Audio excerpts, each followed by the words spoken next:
The key fob for the 2010-2015 Lexus RX 350 uses a CR232 3-volt lithium coin cell battery. Before you start, gather these items: a new CR2032 battery, a small flathead screwdriver or pry tool, and a soft cloth to protect the fob from scratches. A guitar pick can also be used to avoid scratches.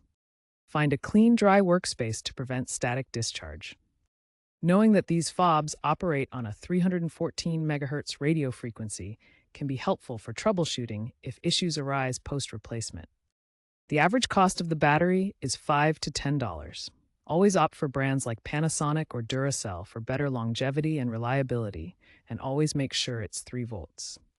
First, flip the key fob over to access the back. Locate the small seam on the back, usually near the keyring attachment. Gently pry open the fob using a flathead screwdriver. Be careful not to scratch the plastic. Once open, remove the old CR2032 battery, noting which side is facing up with the positive plus mark. Insert the new battery with the positive plus side facing the same direction as the old one.